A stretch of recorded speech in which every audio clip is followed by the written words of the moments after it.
할렐루야. 주님의 무한하신 사랑과 축복이 이 시간 함께 예배드리는 우리 모두 가운데 가득하기를 간절히 소망합니다. 저는 대학을 신학교를 나왔습니다. 근데 신학교에 입학하면 주변에서 물어오는 질문이 꼭 있습니다. 그것은 바로 너 콜링 받았어? 라는 질문입니다. 이 질문을 받는 이유는 하나님께서 너를 목회자로, 사역자로, 하나님의 일을 할 그런 목회자로 불러주셨다는 확실한 소명이 네 마음 가운데 있느냐라는 것을 물어보기 위한 그러한 질문입니다. 그리고 매년 신학기가 되어서 이제 개강을 하잖아요. 그때 신학교에서는 개강 예배라는 것을 드리는데요. 그런 것을 개강 예배를 드릴 때면 찬송가 323장입니다. 323장 부름받아 나선 이 몸이라는 이 찬송가를 전교생이 채플실에 모여서 예배당에 모여서 감격스럽게 부르기도 합니다. 하지만 여러분, 꼭 이렇게 신학교를 입학해야지만 목회자의 길을 걸어가야지만 하나님으로부터 소명을 받은 사람이라고 할 수 있을까요? 여러분들은 하나님을 사랑하지 않으십니까? 하나님의 나라의 법을 절대 가치로 알고 또 그것을 행하기 위해 노력하며 몸부림치며 살아가고 계시지 않으십니까? 오늘 본문 28절의 말씀을 우리가 다시 한번 읽어보겠습니다. 함께 읽습니다. 우리가 알거니와 하나님을 사랑하는 자 곧 그의 뜻대로 부르심을 입은 자들에게는 모든 것이 합력하여 선을 이루느니라. 아멘. 이 함께 읽은 로마서 8장 28절의 말씀에서 우리가 주목해서 한번 생각해 볼 것은 그의 뜻대로 부르심을 입은 자들이라는 구절입니다. 이것은 기독교의 구원론의 시작과 관련된 말씀인데 여기에서의 나오는 부르심, 이것이 바로 소명, 즉 아까 처음에 얘기했던 콜링을 나타내는 그 부르심을 의미합니다. 우리는 모두가 하나님으로부터 소명을 받은 사람들입니다. 그리고 우리가 주목해서 볼 부분이 본문 30절 말씀에 기록되어 있습니다. 우리 30절 상반절의 말씀을 함께 읽어보겠습니다. 또 미리 정하신 그들을 또한 부르시고 라고 하고 있습니다. 이 말씀을 보면 미리 정하신 그들을 또한 불러주셨다, 부르셨다라고 말씀하고 계십니다. 우리는 이것을 통해서 하나님의 부르심은 어느 날 갑자기 어느 한 순간에 이루어지는 것이 아니라 미리 정하신 아주 철저하게 하나님의 계획에 그 근거가 있다는 것을 알 수 있게 됩니다. 우리가 교회에 다니는 사람들을 뭐라고 지칭하죠? 성도라고 합니다. 사도 바울은 성도를 헬라어로 하기오스라고 표현하고 있는데요. 이 하기오스라는 단어는 하나님의 거룩한 자들, 구별된 자들이라는 뜻을 그 안에 가지고 있습니다.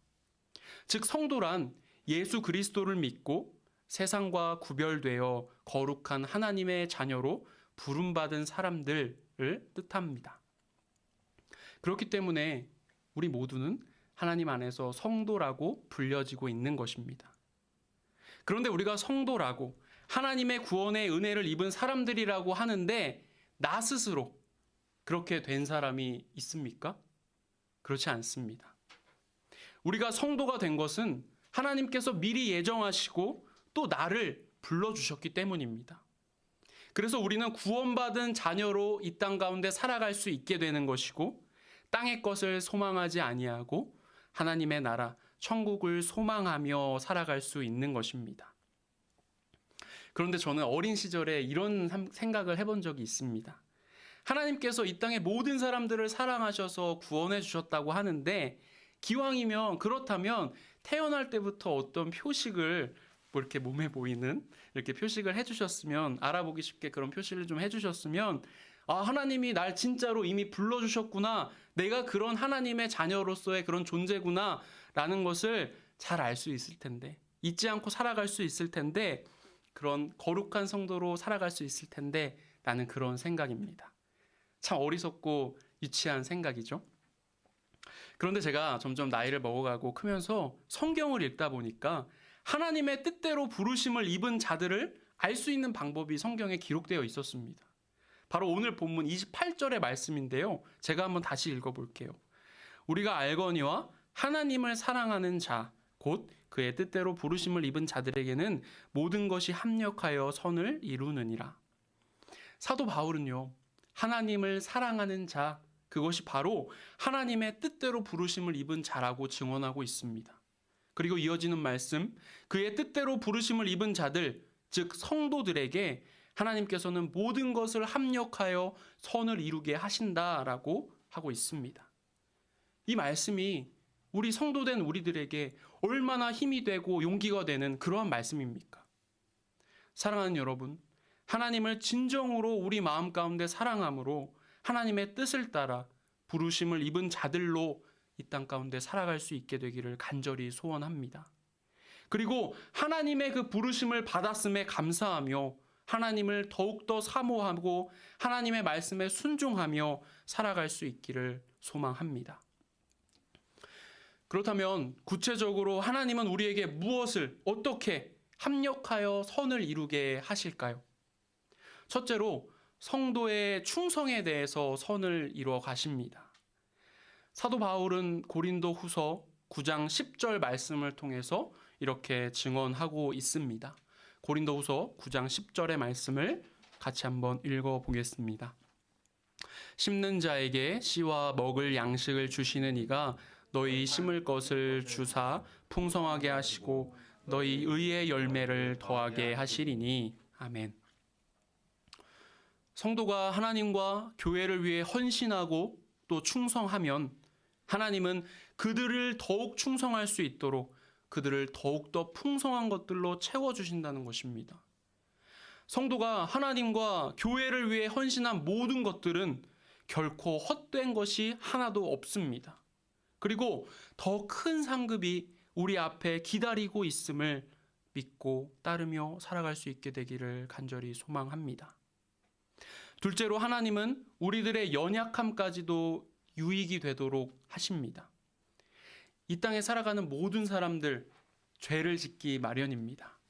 그것은 하나님을 믿는 성도라 불려진 우리 그리스도인들도 결코 예외가 아닐 것입니다. 죄를 범하지 않기 위해서 하나님의 뜻대로 살아가고자 몸부림치며 노력하지만 우리는 너무나 연약하기 때문에 죄로부터 완전히 자유한 삶을 살기는 좀 어렵습니다. 우리가 한번 죄를 지었다고 가정해 보겠습니다. 나도 모르게 죄를 짓기도 하고 또 내가 알면서도 어쩔 수 없이 죄를 짓기도 합니다. 그러면 그 후에 내 마음속에, 여러분들의 마음속에 어떠한 후회와 그런 마음들이 밀려오시나요? 아, 내가 왜 그랬지? 하나님 앞에 진짜 부끄럽다. 나 그렇게 안 살기로 회개했었는데 왜 또 이렇게 살고 있지? 아, 하나님 앞에 회개하면 될까? 라는 그러한 낙심하는 마음들이 밀려올 것입니다. 그러나 하나님은 우리가 이렇게 연약하기에 그런 마음까지도 성도의 유익을 위해 사용하십니다. 시편 119편 71절은 우리에게 이렇게 이야기하고 있습니다. 시편 119편 71절의 말씀을 함께 읽어보겠습니다. 고난당한 것이 내게 유익이라 이로 인하여 내가 주의 율례를 배우게 되었나이다. 아멘. 그렇습니다. 죄를 범하고 난 후에 우리 안에 갖게 되는 그 낙심하는 마음과 후회하는 그 마음은 우리들을 성숙하게 하기 위한 하나님의 섭리의 한 일환인 것입니다. 이처럼 하나님께서는 모든 것을 합력하여 선을 이루시고 성도들로 하여금 유익을 주고자 하시는 그러한 분이십니다.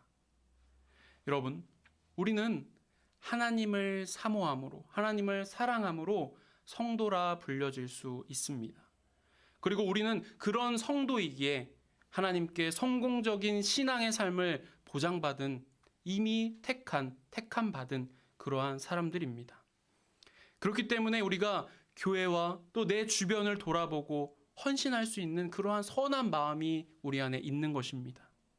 또한 나의 연약함으로 말미암음 낙심하고 상처난 그 마음까지도 하나님께서는 하나님의 나라를 위하여 선한 유익으로 삼아 주실 것이라는 그러한 기대를 가지고 하나님 앞에 회개와 하나님 앞에 용서를 우리가 구할 수 있는 것입니다.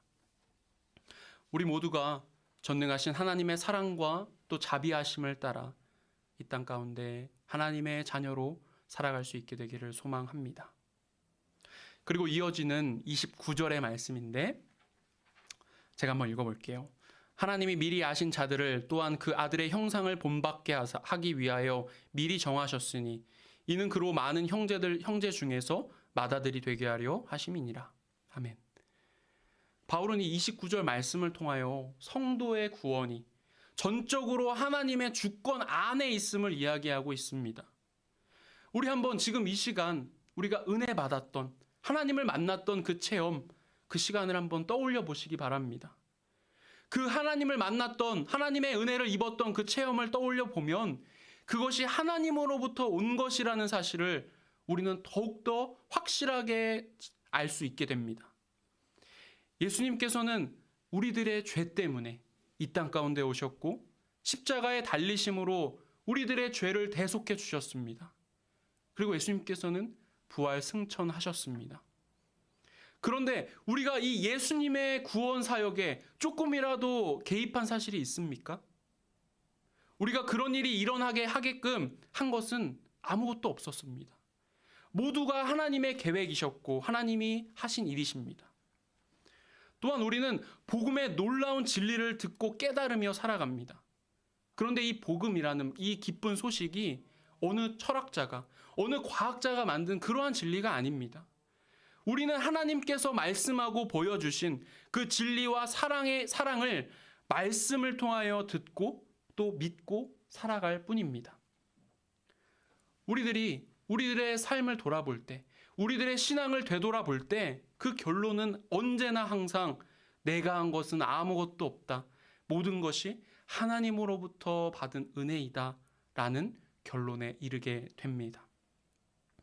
바로 이것이 바울이 말하려고 하는 점입니다.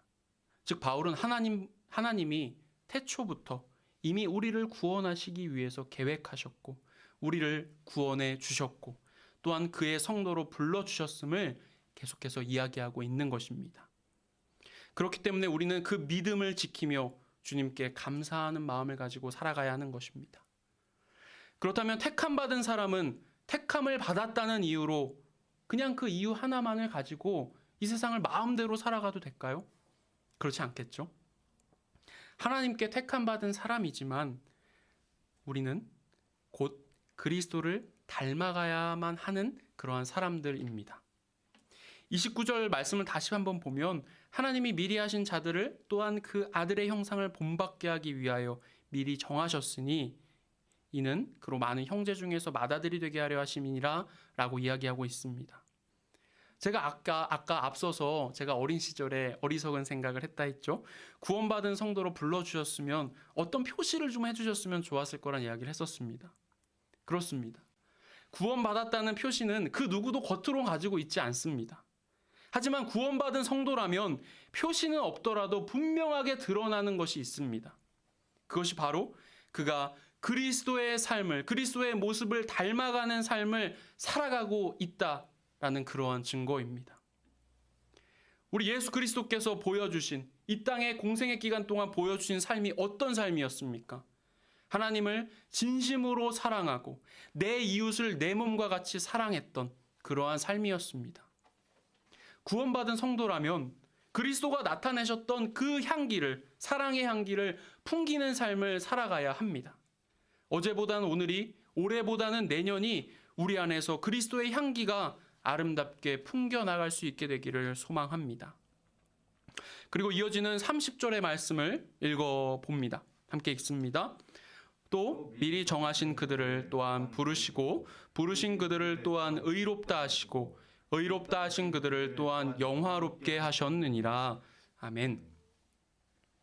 하나님께서는 이미 계획하신 자들을 부르시고 또한 주님의 부르심에 응답하여서 믿음으로 주님 앞에 나온 그 사람들을 의롭다고 선포하여 주십니다. 그리고 하나님께서 우리를 부르신 목적은 단순히 우리를 의롭다고 여기는 데서 끝나는 것이 아닙니다. 거기에서 더 나아가서 그들을 또한 영화롭게 하셨느니라 라고 말씀하고 계십니다. 하나님께서 우리를 부르신 궁극적인 목적은 우리에게 영광을 주시기 위해서입니다. 우리 로마서 8장 17절에서 18절 말씀인데 제가 한번 빠르게 읽어보겠습니다. 자녀이면 또한 상속자, 곧 하나님의 상속자요 그리스도와 함께한 상속자니 우리가 그와 함께 영광을 받기 위하여 고난도 함께 받아야 할 것이니라. 생각하건대 현재의 고난은 장차 우리에게 나타날 영광과 비교할 수 없도다. 아멘. 하나님께서 우리를 부르시고 하나님의 아들의 형상을 닮게 하시고 그분의 제자로 살아갈 수 있게 하신 것은 우리가 하나님의 상속자이기 때문입니다. 그리고 하나님께서 우리에게 주님의 그 무한하신 끝없는 영광을 상속하여 주시기를 바라고 계십니다. 오늘 말씀을 마치겠습니다. 제 개인적으로는 제 자신에 대해서 절망할 때가 참 많이 있었습니다. 이기적이고 속도 좁은 제 자신을 되돌아보면서 늘 후회하고 낙심했었습니다. 난 정말로 죄가 많은 사람인데 하나님은 어쩌다 나 같은 이러한 비천한 사람을 불러주셨을까 하면서 그냥 포기하고 되돌아가고 싶고 주저앉고 싶었을 때가 있었습니다. 그런데 이 로마서의 말씀을 묵상하면서 놀라운 것을 발견했었어요. 바로 미리 아신 자들이라는 말씀이었습니다. 하나님께서는 제가 이렇게 죄가 많고 이기적이고 무능한 사람인지 다 알고 계시면서 그럼에도 저를 불러주셨다는 이 사실에 한없는 주님의 사랑과 또 인도하심을 느낄 수 있었습니다. 그리고 그것으로 주님을 따를 수 있는 그러한 용기 또한 얻을 수 있었습니다. 어제보다는 오늘이, 과거보다는 미래의 내 모습이 그리스도를 닮아가는 사람으로, 예수님을 닮아가는 삶으로 살아내야겠다라는 그러한 힘을, 용기를 주셨습니다. 사랑하는 여러분, 여러분은 주님께서 택하셔서 성도로 부르신 사람들입니다. 세상 속에 살아가면서 죄의 유혹을 못 이기는 내 자신을 바라볼 때, 그리스도의 향기를 드러내지 못하는 내 자신을 바라볼 때 얼마나 실망하고 낙심하셨었습니까? 하지만 그래도 괜찮습니다. 여러분 다시 힘을 내십시오. 주님께서는 우리 마음속에 그런 모든 과정들을 통하여 말씀해 주시고 또 여러분들의 삶을 변화시켜 가십니다. 다시 일어나 그리스도의 자녀로 바로 설 수 있기를 소망합니다. 그래서 정말 온 땅에 그리스도의 향기를 뿜어내는 하루하루를 살아갈 수 있게 되기를 소원합니다. 우리 모두가 주님 안에 그러한 삶을 살아갈 수 있을 때 주님께서는 그분의 영광을 이 땅 가운데 보여주시고 또 그 영광을 우리가 함께 누리며 살아갈 수 있게 하여 주실 것입니다. 우리는 이미 특별한 사람들입니다. 그 사실을 믿고 살아가는 저와 여러분이 될 수 있기를 간절히 기도하고 소망합니다. 이 시간 오늘의 말씀이 우리의 마음속에 더욱더 깊이 새겨지기를 바라는 마음을 가지고 본문 말씀의 이 본문 말씀을 메시지 성경으로 다시 한번 읽어보고 마치겠습니다. 나눠드린 주보에도 나와 있습니다. 메시지 성경 버전으로 로마서 8장 28절부터 30절의 말씀을 우리가 천천히 묵상하며 읽고 마치겠습니다. 함께 읽습니다. 그래서 우리는 하나님을 사랑하는 우리 삶 속에 일어나는 모든 일이 결국에는 선한 것을 이루는 데 쓰인다고 확신을 갖고 살 수 있습니다. 하나님은 처음부터 자신이 하실 일을 분명히 아셨습니다. 처음부터 하나님은 그분을 사랑하는 사람들의 삶을, 그분 아들의 삶을 본떠 빚으시려고 결정해 두셨습니다.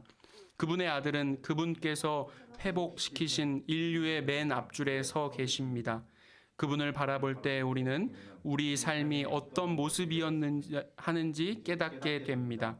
하나님은 이처럼 그분의 자녀들이 어떤 모습이어야 하는지를 결정하신 뒤에 그들의 이름을 불러주셨습니다.